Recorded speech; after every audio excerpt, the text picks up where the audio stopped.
Hey kids, Phineas T. Walsh here. Welcome to the Fallout Shelter, a brand new children's show just for you. Kids, I mean.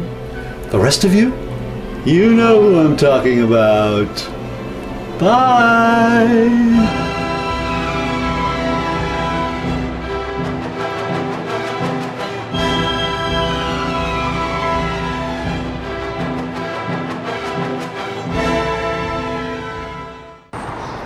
When last we left our heroes, they were trudging headlong toward the dark and mysterious woods known as Sherwood Forest.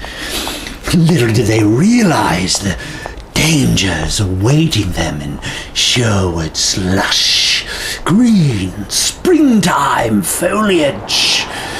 The vengeful squirrels hiding on overhead branches, waiting to pounce on Joey D, and all because he nibbled on some of their acorns. The menacing mockingbirds, waiting for just the right moment to dive bomb Phineas when he gets too close to their freshly made nests. The colorful songbirds whose deafening songs bring... How did this episode become 2 parts? I did? Oh. Well, okay, next time, would you warn me when I'm blabbing on? Thank you. And by the way, who said the pirate could narrate? No, I didn't ask for the pirate. You know how I feel about the pirate. Well, for one thing, his voice is all wrong, and he's always exaggerating. And what? Yes, he is. That is Central Park. It's not Sherwood Forest. And and Central Park is not mysterious. Squirrels aren't vengeful. Mockingbirds aren't... Oh, well, I'm sorry if I hurt his feelings. Yes, he's very dramatic, but... Yeah, okay, look, never mind. No, I'll take it from here, okay? Thank you, I'll take it from here. Okay, thank you. Well, that was a little embarrassing, wasn't it? Just a misunderstanding. Joey, what a patient little boy. Are you ready to see spring? You ready to go see spring in Central Park? Okay, we gotta put this back on, though. Dogs must be leashed in Central Park. Joey D doesn't like this rule, but rules are rules, right? Are you ready? Let's do it.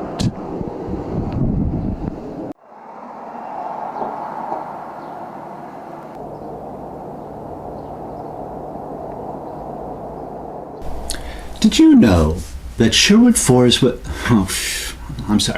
Central Park was the first major public park built in the United States? I say built because, although it may look natural, it was entirely man-made, except for the rock formations. It was designed 151 years ago by 2 men who won a competition to turn a rocky wasteland full of swamps and poison ivy into a park for the city of New York. By the time it was finished, there was a brand new thing to be when you grew up, a landscape architect. Oh, by the way, the winners were Frederick Law Olmsted, who was the landscape half of the team, so to speak, and Calvert Vaux, who was the architect half.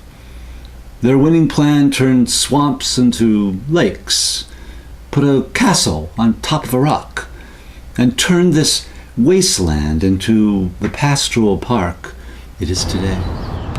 Here we are. You know, I just love Central Park. I was thinking that while we're looking for signs of spring, Joey and I will show you some of our favorite spots. The first on the list is right behind me, the Swedish cottage. Now, this lovely little cottage was brought over in the year 1876 as part of a birthday celebration for the United States of America. Its 100th birthday. After the party, they moved it to Central Park, where over the years it's had many different uses. For the last 60 years, it's been a marionette theater. I would suggest that if you are ever in New York City, or if you live in New York City, you should come and check out one of the shows. They are delightful, in a word. Now, right up the path here is one of the best spots to watch spring. Let's go see. Now, I'm standing in front of Shakespeare Garden, which is dedicated to William Shakespeare. And yes, it's the same one who wrote Romeo and Juliet. Very good, very good. Now, the great thing about this garden, or one of the great things, is that only plants and flowers that are mentioned in his plays are planted there. So when we walk through, let's see if we can find some.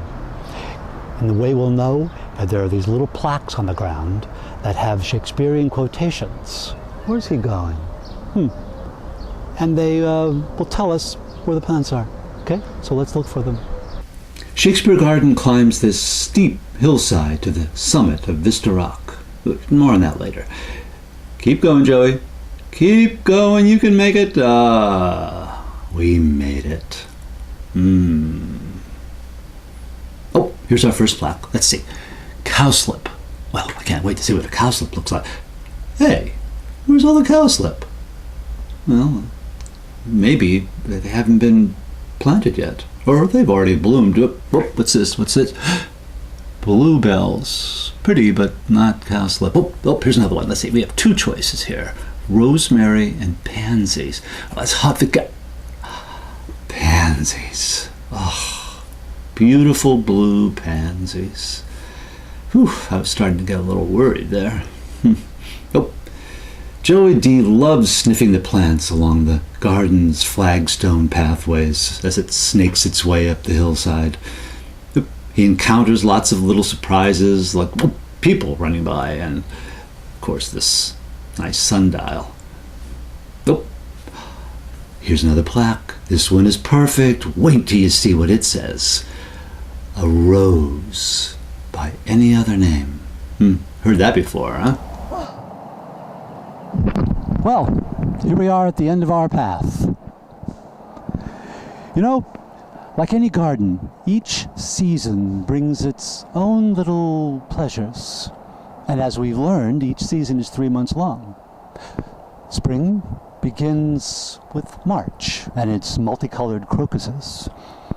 April brings its daffodils, and May its tulips and pansies and roses.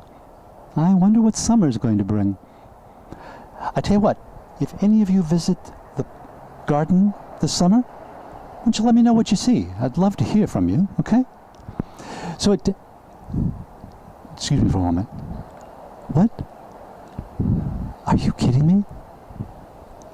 Again? Oh, for goodness sakes. Oh, all right, fine. Well, boys and girls, seems that we are out of time again. There's a lot more to see, so it looks like there's going to be a part 3 to this episode. So until then, this is Joey D and Phineas T signing off. You be safe out there now, okay? What? The only way Joey D and I are going to walk off into the distance is if you keep you-know-who away from the microphone. You know who I'm talking about. Well, keep him away from the microphone. Okay. You promise? All right. I'm holding you to it.